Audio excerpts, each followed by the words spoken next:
Tales from the top flight.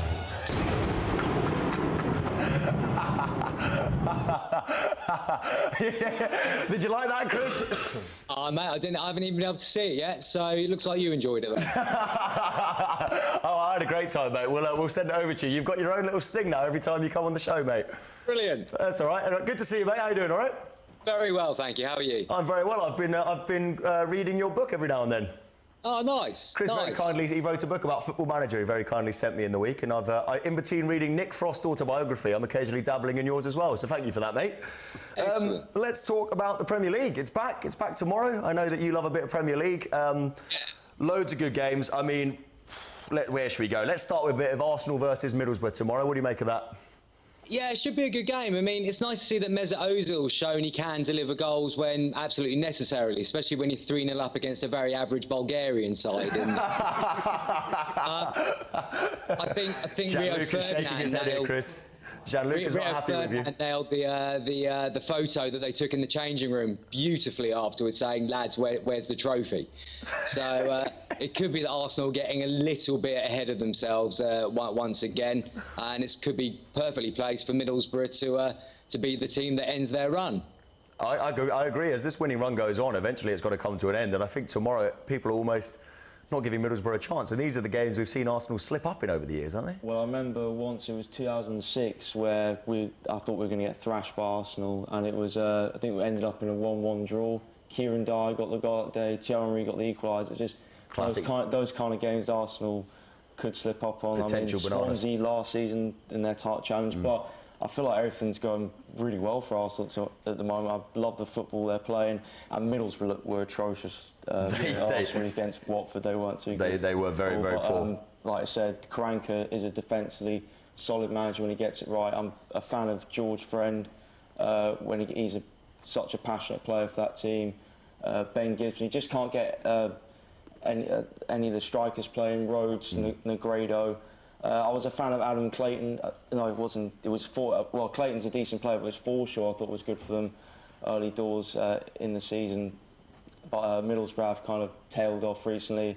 Traore adds that bit of pace, but again, no final product. Hoofing balls into the box. It just didn't look very good against Watford. It was a bit ugly for Middlesbrough at the weekend, wasn't it? Chris, also Leicester versus Palace.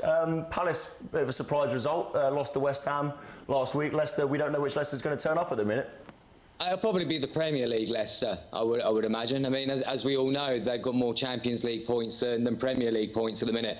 And Ranieri's flipping between being angry and proud. I mean, proud whenever the Champions League music kicks in, but a little bit angry when the old song of Match of the Day starts to come on a Saturday night. So it's tough for Leicester at the minute. I think the only way they're going to get into Europe next season is probably through the Fair Play Awards. So, but I hope the Champions League whilst it lasts. They are quite a nice team. They probably will get through in the Fair Play League. I noticed as well, you said that you wanted to talk about Liverpool, West Brom. Be careful, these are my boys you're talking about here, Chris.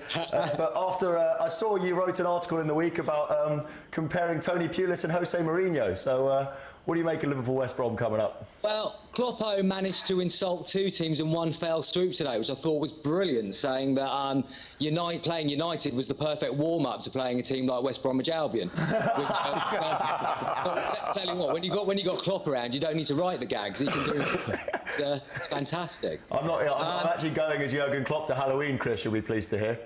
Brilliant. I'll make sure you're the first one to see the picture. The beard almost does it, doesn't it? Well, that's it. I'm growing the ginger beard and I'm going to spray some grey in it. I've got the glasses, got the full tracksuit, got the cap. I think you're going to really appreciate it, Chris. You'll be the first one to get a photo, mate.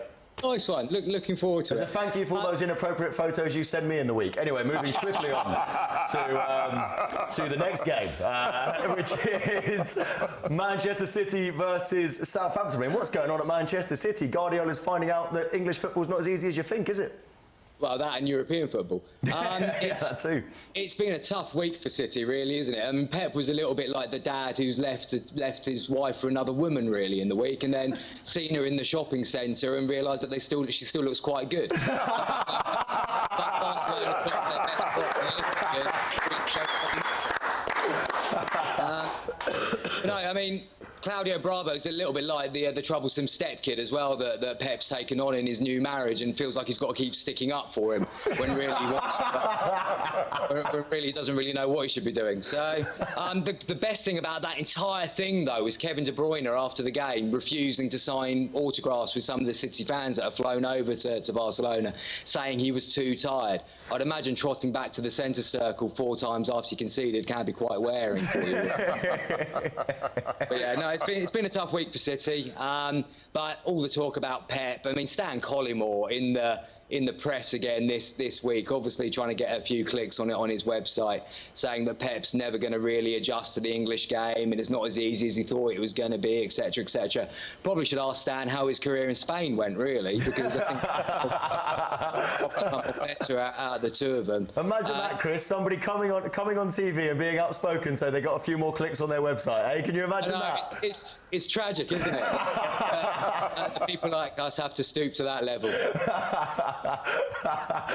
And finally, we can't go unnoticed. A absolutely massive game this weekend. Chelsea versus Man United. The big games are coming thick and fast for Jose Mourinho at the moment, aren't they? Well, yeah, but let's be honest. He can just sort of copy and paste his tactics from last Monday into the tactics selector for this game. I mean, he's not going to do anything different, I would have thought. I mean, fair play to Mourinho. I mean, he tried to distract from his negative tactics by accusing Liverpool of being negative on Monday night, which I thought was a very good distraction technique. Pogba was clearly saving himself for the really big game of the week for United. Fenerbahce at home in the Europa League is where Pogba likes to show off his stuff, so that was pretty good. But apparently John Terry's been spending a lot of his injury time texting Tammy Abraham, sending him very nice things. I'm not entirely sure that JT thinks that Tammy is a boy's name.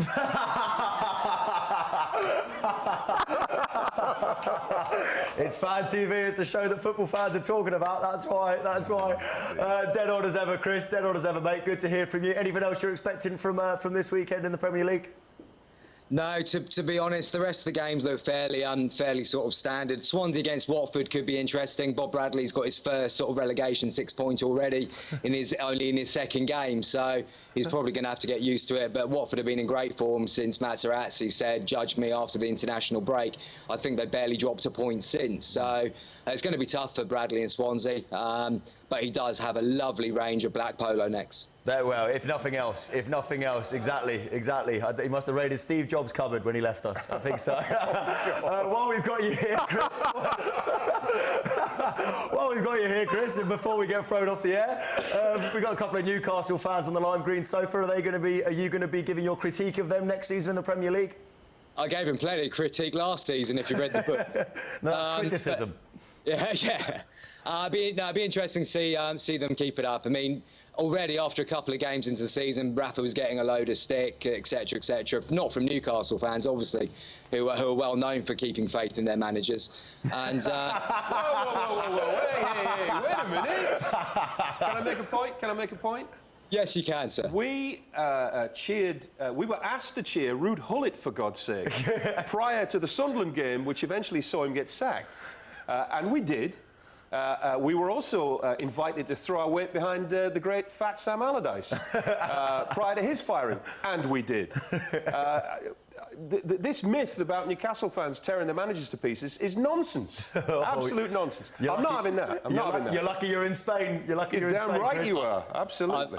I'm lucky in Spain, and I'd just like to remind you of Joe Kinnear.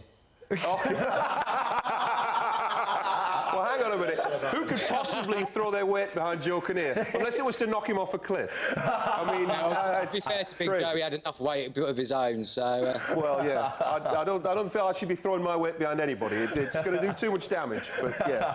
OK. Chris, mate, really always good to hear from you, mate. We'll speak to you later. How are you finding Football Manager 2017, by the way? Very nice indeed. I had to tear myself away from it to spend some time with you tonight, Toby, so I'll be getting back to it straight away. Do you know what? That's the biggest compliment you could ever pay me. To get away from Football Manager, that means that you really do love me, Chris. I appreciate that, mate. I appreciate that. Cheers, mate. Chris, we'll speak to you next week, mate.